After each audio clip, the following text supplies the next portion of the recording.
Hello guys, good morning to all of you. This is Magiraj here and now we are going to get discuss about the excess pressure in the liquid drop and soap bubble. तो साथियों अब हम discuss करने जा रहे हैं कि द्रव की बूंद पर कितना दाब आधिक्य होगा और साबुन के बुलबुले यानी घोल पे जो बुलबुला बनता है उसके पृष्ठ पर दाब आधिक्य कितना होगा, उनके बीच में वक्र क्या होगा, इनके बारे में डिस्कस करने जा रहे हैं। तो सबसे पहले देखते हैं बूंद में दाब आधिक्य। तो ये कोई बूंद है जिसकी त्रिज्या स्मॉल r है, ये ठीक है ना। मान लेते हैं कि ये पृष्ठ ABC और ये S है, ठीक है। तो माना कोई द्रव की बूंद जिसकी त्रिज्या स्मॉल r है, इस पर पृष्ठ तनाव के कारण लगने वाला जो बल है वो F1 ये होगा तथा दाब आधिक्य के कारण लगने वाला बल क्या होगा, ये होगा। इस प्रकार से आप इसको दर्शा सकते हैं कि ये दाब आधिक्य क्या होगा। तो इस तरीके से ये पृष्ठ तनाव के कारण ये है और दाब आधिक्य के कारण बल F2 है। ये दाब आधिक्य के कारण बल, ठीक है ना। तो ऐसा कह सकते हैं कि माना कोई द्रव की बूंद जिसकी त्रिज्या स्मॉल r है, ठीक है ना, और ससंजक बल यानी अणुओं के कारण जो ससंजक बल के कारण जो बल है वो F1 है नीचे की तरफ यानी S पृष्ठ की ओर, तथा दाब आधिक्य के कारण लगने वाला बल B पृष्ठ की ओर है। तो F1 जहां F1 क्या होगा, तो देखिएगा T equal to F upon L होता है।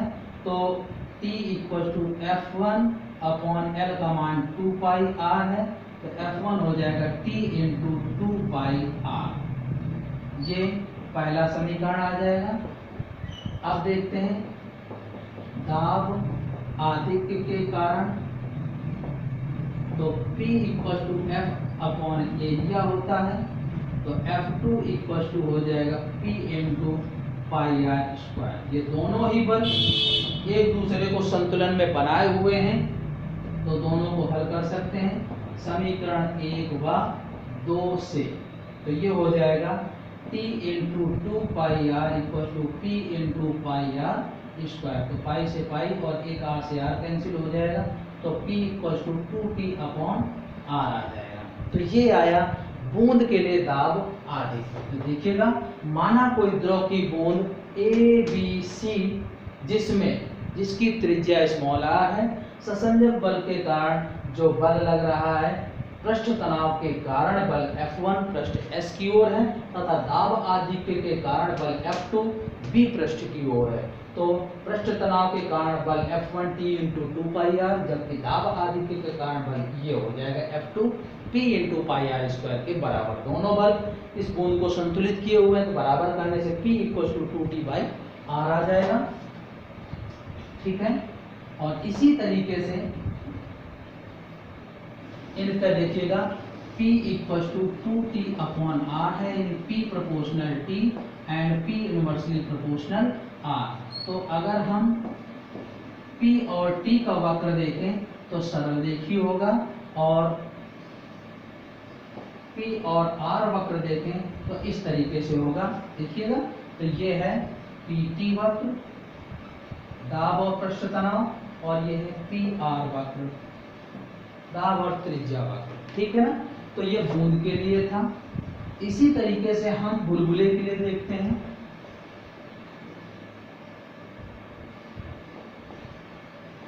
बुलबुले के लिए दाब आधिक्य,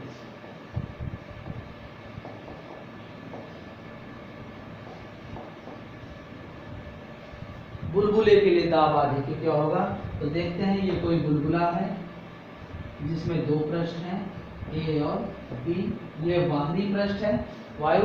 इन दोनों पृष्ठों की त्रिज्याएं मान लेते हैं R1 और R2 हैं, और बुलबुले के बीच की जो परत है बहुत ही अगर पतली है यानी R1 बराबर R2 बराबर R हो, तब के लिए भी हम निकालेंगे। तो देखते हैं AB पृष्ठ पर P A minus T B equal to 2t upon r1, क्योंकि जब ये पृष्ठ बाहर वाला नहीं ले रहे थे बूंद की तरह होगा, और जब ये बीच वाला अंदर वाला नहीं लेंगे तो बाहर वाला भी एक बूंद की तरह होगा। BC पृष्ठ पर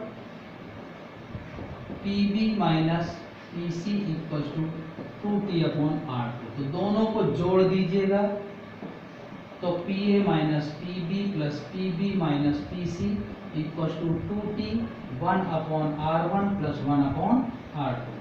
तो ये आ जाएगा दाब आदित्य PA माइनस PC, जिसको हम P से डिनोट कर दे रहे हैं 2t 1 upon r1 plus 1 upon r2।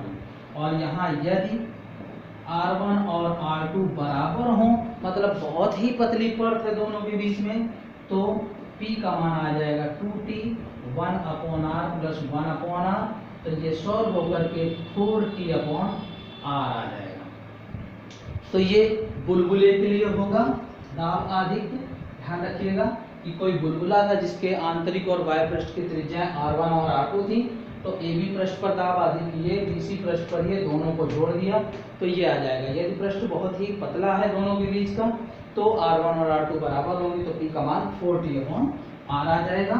और यहाँ पर भी अगर हम देखें तो P equal to 4t upon r में से P प्रोपोर्शनल t है and P inversely proportional r है। तो अगर हम PT वक्र देखें तो ठीक पहले की तरह ही ये वक्र आएगा, PT वक्र सरल रेखी।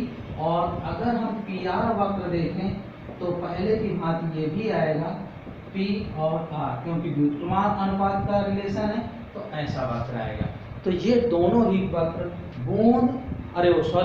बुलबुले के लिए होंगे PT वक्र और PR वक्र। ओके।